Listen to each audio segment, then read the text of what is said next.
Os doy la bienvenida a un estudio más del libro de los Salmos. La verdad es que hace tiempo que no cuelgo uno y me hacía ilusión volver a hacerlo y tengo la oportunidad, así que nada, hoy vamos a seguir meditando en el Salmo número 79, Salmo de Asaf.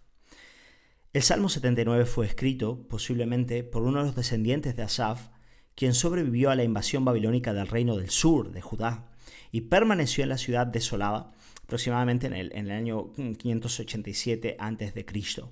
Por lo tanto, tenemos a un hombre que está delante de una grandísima tragedia. Allí estaban los escombros de Jerusalén y también los cuerpos de los siervos del Señor que no habían encontrado ni siquiera quien pudiese enterrarlos. Hermanos, en tiempos de guerra como los que estamos viviendo, lo que está ocurriendo en Ucrania ahora, estas imágenes que él vio, que se destacan especialmente en estos primeros 4 versículos, están bastante frescas también en nuestras mentes. Hermanos, en esta desolación había 2 realidades que afectaban especialmente al salmista. La primera es que aquel era el pueblo de Dios. Versículo 1 dice: «Oh, vinieron las naciones a tu heredad, han profanado tu santo templo, redujeron a Jerusalén a escombros, dieron los cuerpos de tus siervos por comida a las aves de los cielos, la carne de tus santos a las bestias de la tierra, derramaron su sangre como agua en los alrededores de Jerusalén, y no hubo quien los enterrase». Por lo tanto, delante de aquel caos, de aquella tragedia, lo primero que afectaba al salmista es que aquel era nada más y nada menos que el pueblo de Dios. En segundo lugar, le afectaban las dimensiones de la tragedia. No solamente Jerusalén se encontraba cubierta de escombros, como hemos visto, sino que el cuerpo de los santos no tenía siquiera quien los enterrase. No hubo quien los enterrase. Esta era una expresión de gran humillación y de un juicio extremo. Ahora bien, hermanos, ¿qué podemos aprender de estos versículos? Pues nada, a veces podemos pensar que la gracia de Dios para con su pueblo nos priva de ser castigados con gran severidad. Pero hermanos, eso es un gran engaño.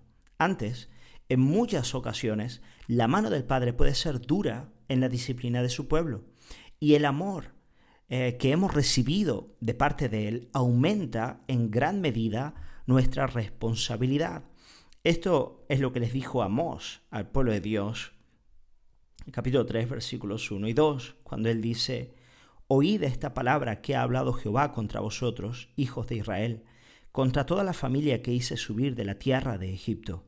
Dice así: a vosotros solamente he conocido de todas las familias de la tierra».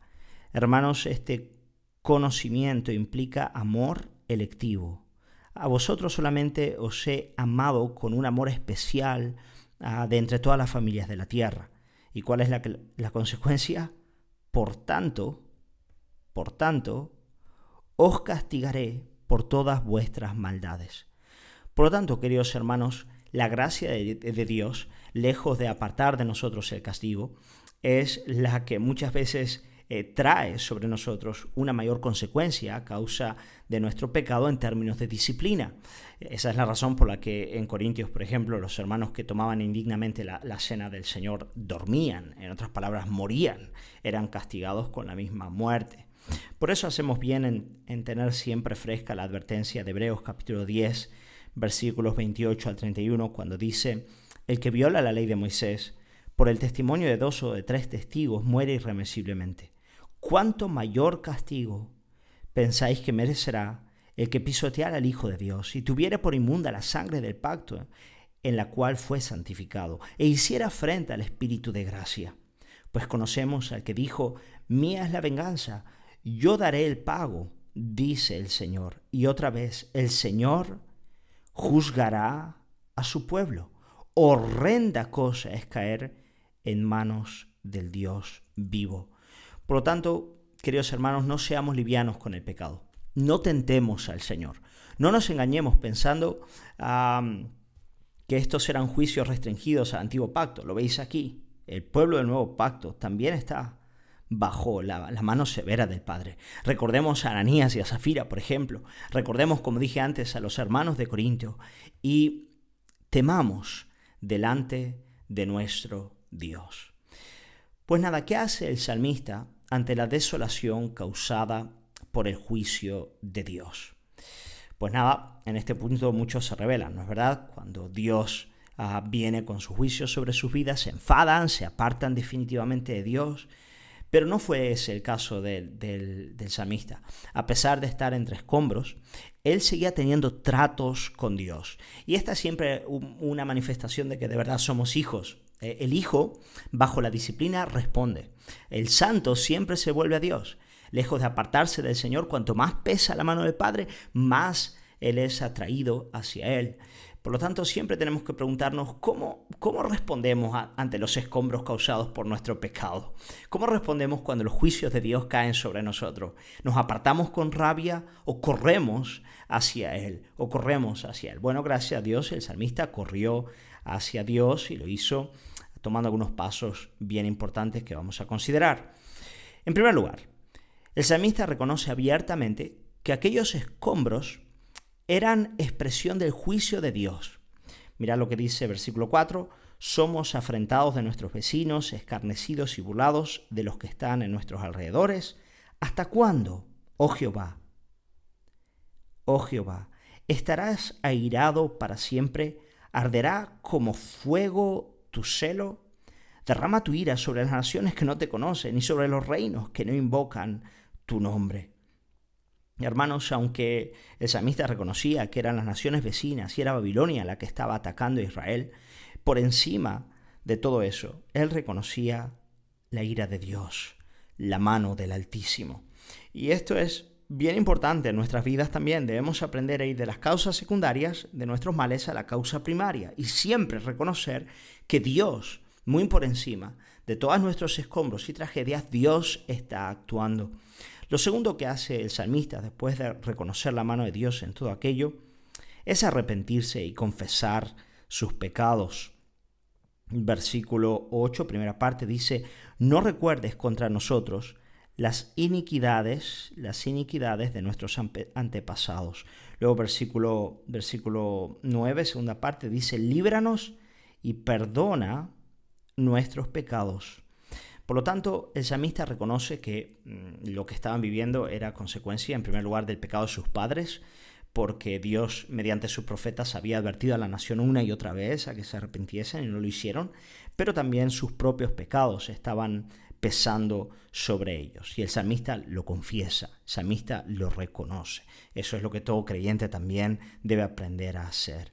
En segundo lugar, hermanos, el salmista reconoce que el juicio de Dios no anula su pacto de gracia para con su pueblo. En otras palabras, muy a pesar de estar bajo la mano dura de Dios, él reconoce que siguen siendo pueblo tuyo y ovejas de tu prado. Hermanos, cuánto consuelo nos da el reconocer que el pacto de Dios de gracia para con sus hijos, manifestado ahora en el nuevo pacto en Cristo Jesús, es un pacto inviolable. Quiere decir, por grandes que sean nuestros pecados, aquel que hizo un pacto de gracia en Cristo para con nosotros, nos guarda por su Espíritu, nos sella con el Espíritu, nos lleva hasta el final. Por lo tanto, hermanos, aunque confesamos nuestros pecados, no desesperamos. Siempre hay un elemento de esperanza en la vida cristiana. Tercer lugar, el salmista apela a la gloria de Dios como fundamento de su salvación. Así leemos en versículo 8, segunda parte, diga: vengan pronto tus misericordias a encontrarnos porque estamos muy abatidos. Luego versículo 9 dice: ayúdanos, oh Dios de nuestra salvación, por la gloria de tu nombre. Y luego bien interesante, versículo 10 dice: ¿por qué dirán las gentes, dónde está tu Dios? Sea notorio en la gente, delante de nuestros ojos, la venganza de la sangre de tus siervos que fue derramada.